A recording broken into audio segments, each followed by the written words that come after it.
అదే RTV app వార్తల్ని క్షణాల్లో చదివే అవకాశం ఉంటుంది. ఒక న్యూస్ పేపర్, ఒక టెలివిజన్ ఛానల్ మీ చేతుల్లో ఎప్పుడూ ఉంటాయి.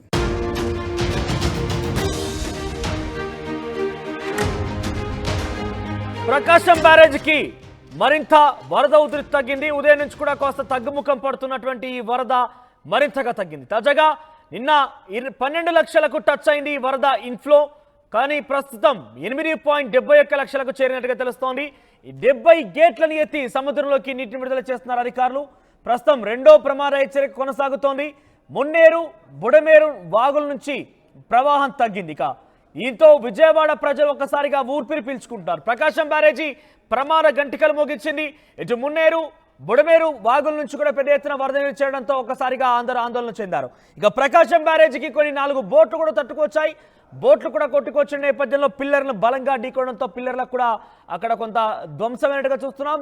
6 గేట్లు పూర్తిగా కూడా 3 గేట్ల ధ్వంసమయ్యే, మరొక 3 గేట్లకి ఈ యొక్క బోట్ల కారణంగా కూడా కొంత ఇబ్బంది తలెత్తిన పరిస్థితి కనబడింది. నిన్న ఎమ్మెల్యే సుజనా చౌదరి కావచ్చు, ఇతర అధికారులు కూడా అక్కడ చేరుకున్నారు.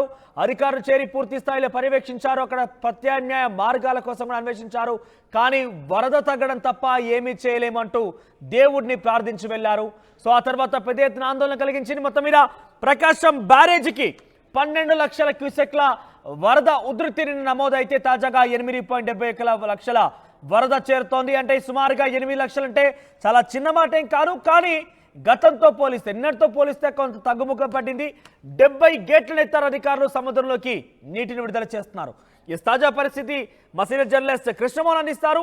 ఎస్ కృష్ణమోహన్, సో ప్రస్తుతం ప్రకాశం బ్యారేజ్కి ఏ రకంగా వరద నీరు చేరుతోంది? ఇది గంటకి తగ్గుముఖం పడుతున్నట్టుగా చాలా క్లియర్గా తెలుస్తోంది. ఉదయం నుంచి ఇప్పటికీ సుమారుగా 1 లక్షకు పైగా క్యూసెక్లు తగ్గింది. ప్రస్తుతం 8.7 లక్షల క్యూసెక్లు చేరుతోంది. ఇది మరింతగా తగ్గే అవకాశం ఉందా?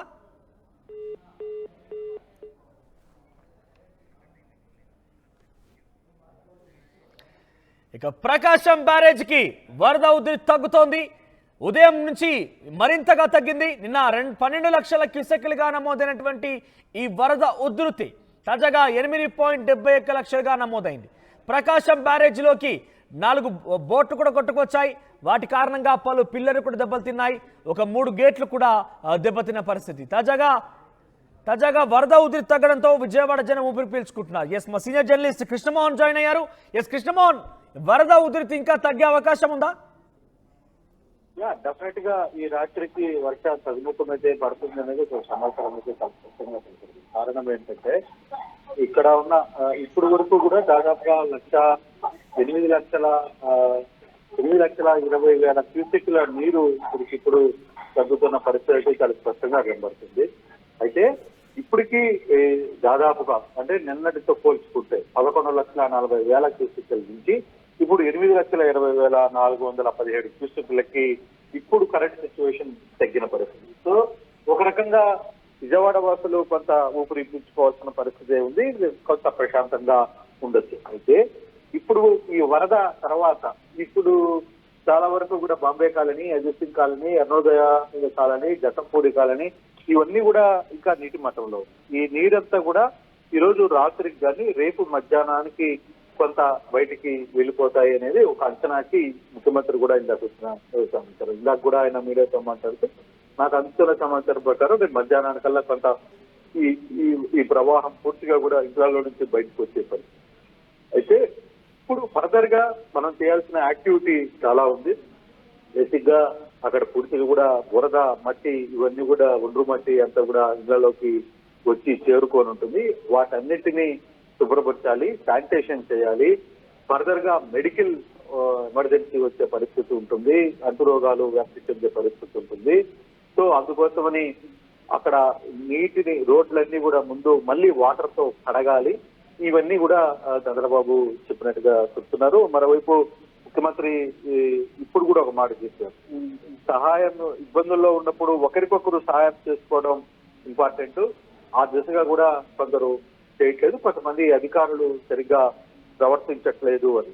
మెడికల్ కిట్లకు సంబంధించి దాదాపుగా 14,000 మెడికల్ కిట్లని రెడీ చేసి ఆ మెడికల్ కిట్స్ ని కూడా హెలికాప్టర్ల ద్వారా కూడా విడుదల చేస్తున్నారు. కొన్ని ప్రాంతాల్లో కొన్నిటిని నేరుగా అందించే ప్రయత్నం చేస్తున్నారు. 14 మెడికల్ సెంటర్లను కూడా ఏర్పాటు చేస్తున్నారు. ఇప్పుడు ప్రభుత్వం ఈ వరద గురించి పెద్దగా ఆందోళన చెందట్లేదు. కానీ ఫర్దర్ గా రేపటి నుంచి జరగబోయే రెస్క్యూ ఆపరేషన్స్ అంటే ఇళ్లలో ఉన్న చెత్తని మట్టిని ఎక్కడికక్కడ కరెంట్ లేదు వాటన్నిటిని రిస్టోర్ చేయాలి. తర్వాత వాటికి సంబంధించిన వ్యవహారాలన్నీ కూడా క్లోజ్ చేయాలి. తర్వాత ఇళ్లలో కొంతమంది మృతి చెందారు, వాళ్ళ బాడీస్ ని బయటికి ఇవ్వాలి. అలాగే శ్మశాన వాటికల్లో ఉన్న వీటన్నిటిని కూడా పూర్తిగా శ్మశాన వాటికలందరూ కూడా నీటిమయమయ్యాయి. వాటన్నిటి మీద కూడా కొంత ఫోకస్ చేసి వాటన్నిటిని క్లీన్ చేయాలి.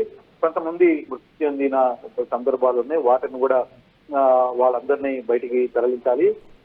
పోలీస్ యంత్రాంగం అప్రమత్తంగా ఉండాలి. అంటే కృష్ణమోహన్, కొన్ని పడవలు కూడా అక్కడ కొట్టుకువచ్చాయి. రెస్క్యూ ఆపరేషన్స్ కొంత ఇబ్బందికరంగా ఉండొచ్చు, అక్కడ రెస్క్యూ ఆపరేషన్ సంబంధించి ఏం జరుగుతుందని కొంత ఆందోళన కలిగించవచ్చు ప్రభుత్వానికి. కానీ అక్కడ ప్రకాశం బ్యారేజ్ గురించి కన్ఫైన్ గా మనం మాట్లాడుకుంటే పెద్ద ఎత్తున వరద ఉధృతుంది కాబట్టి ఆ పడవల్ని ఎట్టి పరిస్థితుల్లో మనం పక్కకు నెట్టలేమంటూ కూడా ఆ అధికారులు తేల్చేశారు. కానీ తాజాగా కొంత వరద ఉధృతి తగ్గింది కాబట్టి పడవలు మరింతగా ప్రమాదం అంటే ఇక్కడ పిల్లర్ల మధ్య నుంచి కానివ్వండి లేకుంటే గేట్లను మరింతగా కొంత డ్యామేజ్ చేసేంత లోపు చూడకుండా వాటిని పక్కకి తొలగించే అవకాశం అని కనబడుతోందా? దాని గురించి పెద్దగా ఆలోచన లేదు. ఎందుకంటే వరద ఉధృతి తగ్గింది కాబట్టి ఆటోమేటిక్ గా అది కొంత సైడ్ అయిన వెళ్ళిపోయే పరిస్థితి ఉంటుంది. దాన్ని ఆల్టర్నేట్ చూస్తున్నారు. కానీ ఇప్పుడు ప్రధాన సమస్య మనోజ్, ఈ వరద ఉధృతి కంటే కూడా ఇప్పుడు మునిగిపోయిన కాలనీలో నుంచి పబ్లిక్ ని ఎలా రికవరీ చేయాలి, రిట్రీవ్ చేయాలి, వాళ్ళు అక్కడున్న పరిస్థితులు, అక్కడున్న ఇబ్బందులు, వాటిల్లో నుంచి ఎక్కడ బయట పడేయాలి అనేది ఇప్పుడు ప్రధాన సమస్య. ప్రభుత్వం ఆలోచించేది ఇప్పుడు నీరు ఎన్ని రోజులకి, ఎన్ని గంటలకి పూర్తిగా కంప్లీట్ గా వెళ్ళి మామూలు స్థితికి వస్తుంది. మామూలు స్థితికి వచ్చిన తర్వాత అప్పుడు ప్రతి ఇళ్లలో దాదాపుగా 40 నుంచి 70 వేల ఇళ్లలోకి ఈ వరద ప్రవాహం వెళ్ళింది. వరద నీరు పూర్తిగా ఉన్నాయి. ఇప్పటికీ కరెంట్ లేదు. ఇళ్లలో ఉన్న కరెంటు స్విచ్ బోర్డులు వీటన్నిటిలో కూడా పూర్తిగా కూడా వాటర్ చేరిపోయింది. కాబట్టి ఇప్పటికిప్పుడు అవి తిరిగి రిట్రీవ్ చేయాలన్నా, ఎలక్ట్రికల్ పవర్ ని రీస్టోర్ చేయాలన్నా ఇవన్నీ కూడా చాలా సమస్యలు ఉన్నాయి. వీటన్నిటిని ఎలా రీస్టోర్ చేయాలనే దాని మీద పెద్ద ఫోకస్. ప్రకాశం బ్యారేజ్ కి వచ్చిన ముప్పు ఏం లేదు. ప్రకాశం బ్యారేజ్ కి దానివల్ల ఇప్పుడు పెద్ద జరిగే డ్యామేజ్ ఏం లేదు. వాటర్ యూజువల్ గా అవుట్ ఫ్లో వెళ్ళిపోతుంది కాబట్టి దాని గురించి పెద్దగా టెన్షన్ పడడం లేదు. ఇప్పుడు ఫర్దర్ గా వస్తున్న కాంప్లికేషన్స్ ని ఎలా రెక్టిఫై చేయాలి, రిస్టోర్ చేయాలి అనే దాని మీదనే ప్రభుత్వం ఫోకస్ చేస్తుంది. మన వరద కూడా తగ్గింది కాబట్టి ఈ వరద ఈ సాయంత్రానికో రేపు మధ్యాహ్నానికో కొంత చెక్ చేసుకునే పరిస్థితి, అంటే కొంత పూర్తిగా కూడా బయటికి వెళ్ళిపోయే పరిస్థితి ఉంటుంది. కాబట్టి అప్పటి నుంచి ఫర్దర్ యాక్షన్స్ ని ఎలా మూవ్ చేయాలనే దాని మీద కొంత ఫోకస్ జరుగుతుంది. మరోవైపు ఫుడ్ ప్యాకెట్స్ ని దాదాపుగా 13 లక్షల ఫుడ్ ప్యాకెట్స్ ని వివిధ రకాల రూపంలో ఎవరికి వాళ్ళకి అందిస్తున్నారు. పూర్తిగా అధికార యంత్రాంగం రంగంలో ఉంది. మరోవైపు మంత్రులందరూ కూడా కనీసం 2-3 రోజుల నుంచి నిద్ర లేకుండా ఎక్కడికక్కడ పనిచేస్తున్న పరిస్థితులు కూడా చూస్తున్నాం. అయితే అక్కడక్కడ కొంత సమస్యలు వచ్చినాయి. కొంత అధికారులకి వీళ్ళకి మధ్య కొంత సమన్వయ గ్యాప్ ఉంది. దాన్ని రీస్టోర్ చేయాలనేది చెప్తారు. అధికారులు కొందరు సరిగ్గా ప్రవర్తించలేదని కూడా ఈ రోజు జగంపూడి కాలంలో కొంతమంది అధికారులు సరిగ్గా ప్రవర్తించట్లేదని ముఖ్యమంత్రి స్వయంగా వాళ్ళని సస్పెండ్ చేసిన పరిస్థితి కూడా ఉంది. సో ఇట్లాంటి ఇష్యూస్ కొన్ని కనబడుతున్నాయి. రైట్ కృష్ణమోహన్, సో మొత్తం మీద ప్రకాశం బ్యారేజ్ కొంత వరద తగ్గుముఖం పట్టింది. ఇదైతే ప్రకాశం బ్యారేజ్ వరదకు సంబంధించుకున్న అధికారులు కావచ్చు, ఎమ్మెల్యే సుజనా చౌదరి ఇక్కడ కావచ్చు, ఏమన్నారంటే దేవుడి పైన భారం వేస్తున్నాం, అక్కడ దేవుడే చూసుకోవాలి, కృష్ణమ్మ పరవలు తొక్కకుండా ఈ స్థాయిలో కొంత వరద ఉధృతి తగ్గేటట్టుగా వాళ్ళే ప్రయత్నం చేయాలి, దేవుడిని పైన భారం వేస్తున్నట్టుగా చాలా క్లియర్గా చెప్పారు.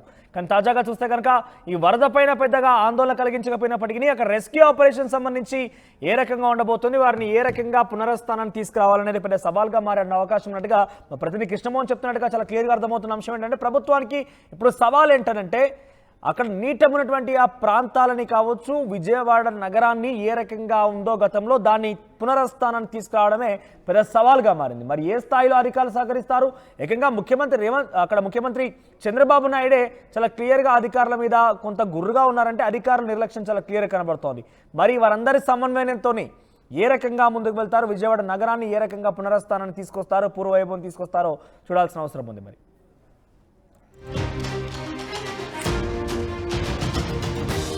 మరిన్ని వీడియోస్ కోసం ఛానల్ ని సబ్స్క్రైబ్ చేయండి. లేటెస్ట్ అప్డేట్స్ కోసం వాట్సాప్ ఛానల్ ని ఫాలో చేయండి. అండ్ లింక్ డిస్క్రిప్షన్ లో ఉంది.